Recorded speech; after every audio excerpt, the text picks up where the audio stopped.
Sa ngayon pa lamang po, ang in-increase na ng volume ng vehicle, lalong-lalo na po na nagsimula yung face-to-face classes. Along Ortigas Avenue, 14%. Along EDSA, 6.7%. Along Aurora Boulevard, 15%. Hindi pa man sumasapit ang buwan ng Disyembre, ramdam na ngayon ang mabigat na daloy ng mga sasakyan sa Metro Manila. Base sa monitoring ng MMDA, sa ngayon ay umaabot na sa nasa 420,000 ang bilang ng mga sasakyan na dumadaan sa EDSA kada araw. At ngayong papasok na ang holiday season, inaasahan na ng MMDA na mas madaragdagan pa ang volume ng mga sasakyan sa Metro Manila. Ayon sa ahensya, mayroon na silang mga inilalatag na traffic management measures para sa holiday season.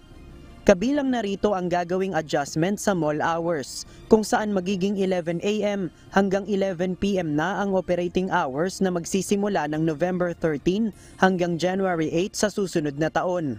Ipagbabawal rin muna ang pagdaraos ng mall sales mula Lunes hanggang Biyernes at tanging weekend lamang ito papayagan. Lilimitahan rin muna ang delivery ng supply sa mga mall mula alas 11 ng gabi hanggang alas 5 ng umaga, maliban na sa mga perishable goods.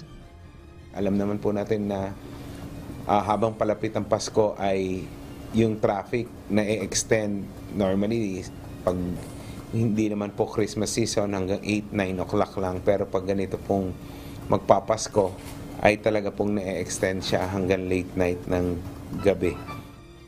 Bukod sa adjustment sa mall hours, suspendido rin muna ang excavation activity sa mga kalsada maliban na sa mga flagship program ng gobyerno. Gayon din ang pagkukumpuni ng sirang mga tulay at water leak repair. Plano rin ng MMDA na i-extend ng hanggang alas 12 ng hating gabi ang duty ng kanilang traffic law enforcers na karaniwang natatapos ng alas 10 ng gabi. Kasama rin sa plano ng MMDA ang pagbibigay ng pataan sa mga motorista na may minor violations upang hindi naharangin ang mga ito sa kalsada at maiwasan ang build-up ng traffic sa holiday season. Yung mga simpleng violations lamang po na tingin naman natin ay pwede nang palagpasin ay hindi na po huhulihin dahil alam naman po natin pag hinuli pa ito ay nakaka-cause din po ng pagbigat ng daloy ng traffic.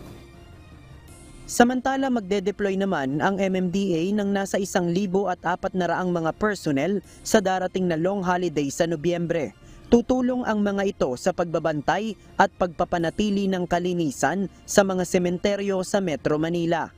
Kabilang sa mga malalaking sementeryo na babantayan ng MMDA ang Manila North Cemetery, South Cemetery, Loyola Memorial Park sa Marikina, San Juan Public Cemetery at Bagbag Cemetery sa Quezon City. JP Nunez, UNTV, News and Rescue. Diyos ang aming sandigan, serbisyo publiko ang aming pinahahalagahan.